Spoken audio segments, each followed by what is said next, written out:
एक चीज करो, वो है ना वो टायर है ना वहाँ पर, वहाँ जाओ, वहाँ से ले लो, ये हाउस बोट भी आएगा और लाइट भी ठीक आ जाएगी। हाँ, ये भी ठीक है। मैं कह रही था,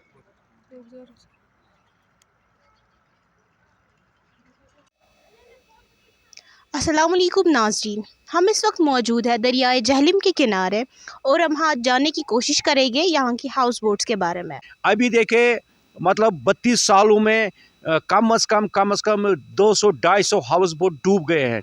जब उन्होंने यहाँ पे हट्स बनाए थे तो उनको 3.25 मरले प्लाट दिया गया और बोलेंगे 1,20,000 रुपये देंगे, लेकिन 1,20,000 उनको नहीं मिला। 3.25 मरले प्लाट गए, किसी को नूरबाग में दिया, किसी को बेमना में दिया, किसी को कमरवारी में दे दिया तो ठीक है।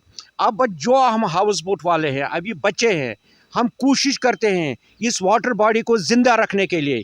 ये हाउस बोट कश्मीर की शान है, इसको ज़िंदा रखने के लिए। और ये रिवर जहलिम इतना खूबसूरत था, कहने की बात नहीं है। हम खुद यहाँ पे मतलब ये सजाते थे, ये ग्राउंड वाउंड ऐसा नहीं स्लोप के आया में था, ये बिल्कुल प्लेन जैसा था। हमारे पास आते थे, पार्टियाँ बाहर की आते थे।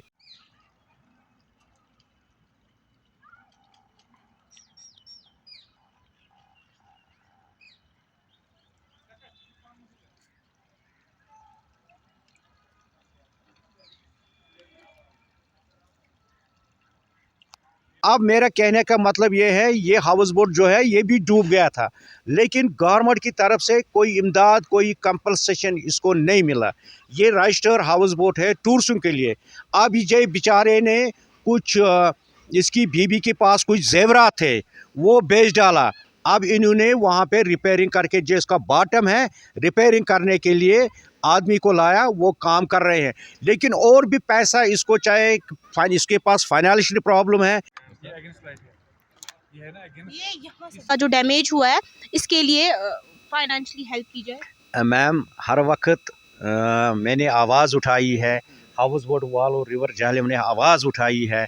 हमने प्रेस कॉलोनी में भी प्रोटेस्ट किया है।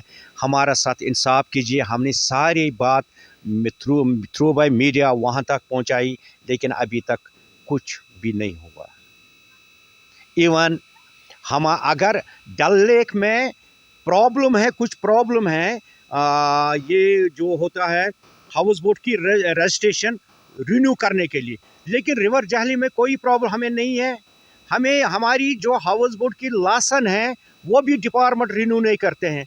पता नहीं क्या पॉलिसी, अगर इनको कोई पॉलिसी हाउस बोटों के ऊपर है, या रखना है या हाउस बोट यहाँ पे या रिमूव करना है, लेकिन उनको पॉलिसी डिक्लेयर करना चाहिए। हमें क्या करना है, रिवर जहलिम वो अभी स्मार्ट सिटी बन रही है, हम उसके लिए लेफ्टिनेंट गवर्नर साहब को वेलकम करते हैं।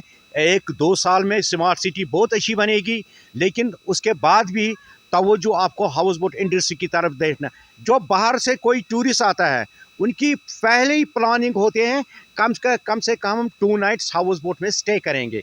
वो कहते हैं हमने 3 स्टार होटल भी देखा है, 4 स्टार भी, 5 स्टार भी देखा, हमारा घर भी होटल जैसा है, लेकिन हम हाउस बोटों में रहना चाहते हैं।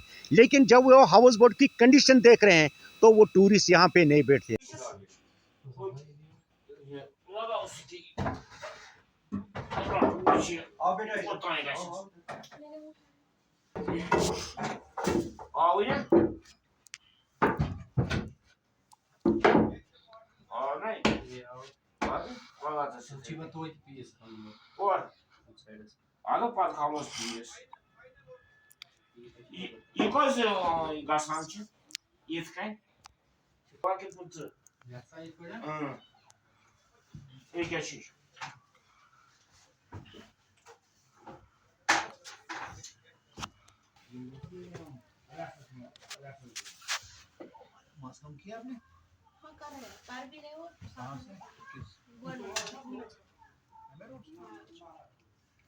Exploitation, the river which is happening, that is resulting into the decaying of these water bodies.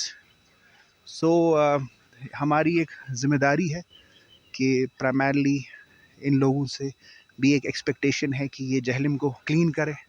ये house boats which has been the most important part of this Kashmiri culture, इनका एक सस्टेनेंस भी रहे.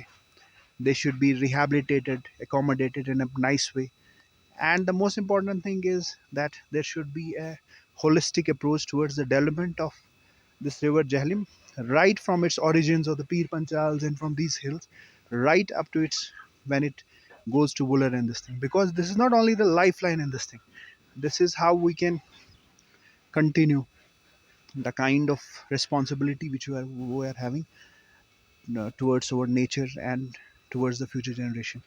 So it's sad. It's quite distressing that even in the winter season, if the water is so muddy, आप क्या expect करते हैं March onwards this will turn into a kind of a, so that's very important is that इसकी glory को maintain करने के लिए इसके catchment areas को preserve करके रखना है, इन इस पूरे water bodies को maintain करना है.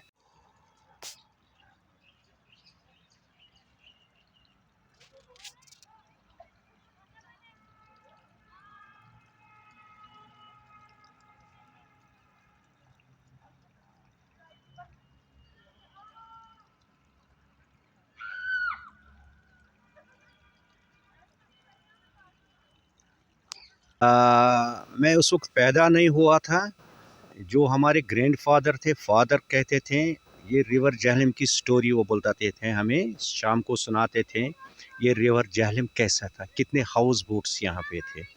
सबसे ज़्यादा रिवर जहलम में हाउस बोट्स थे. तो फिर कुछ टाइम गुजर गया, यहाँ से आधा लोगों ने हाउस बोट अपने जो शिफ्ट किए हैं वो डल लेक में किए हैं, शिफ्ट किए हैं. तो अभी 30-35 साल से रिवर जहलम की तरफ कोई तवज्जो नहीं दे रहा है. मतलब यहाँ की हालात जो थी बहुत ख़राब हालात थी. हम हाउस बोट वालों ने बहुत सफ़र किया है, इतना सफ़र किया है कहने की बात नहीं. उसके बाद में फिर हम दिल्ली, हिमाचल, कलकत्ता गए. हमने वहाँ से हम कैसे टूरिस्टों को लाते थे यहाँ पे, हमें एक आदमी को वहाँ पे गिरवी रखना पड़ता था. तो वहाँ से हम टूरिस्ट लाते थे, यहाँ पे अपनी ज़िम्मेवारी पर लाते थे. तो उनको अपने हाउस बोटों में बिठाते थे. जब वो यहाँ से वापस जाते थे वो बोलते थे भाई कश्मीर में कश्मीर ज़िंदा है. कश्मीर का जैसे लोग हमने दुनिया में नहीं देखे हैं.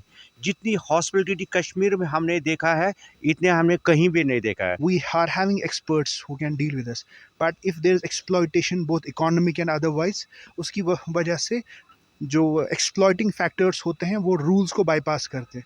Look at how sand extraction and this extraction is happening. This will eventually lead to another flood and this thing.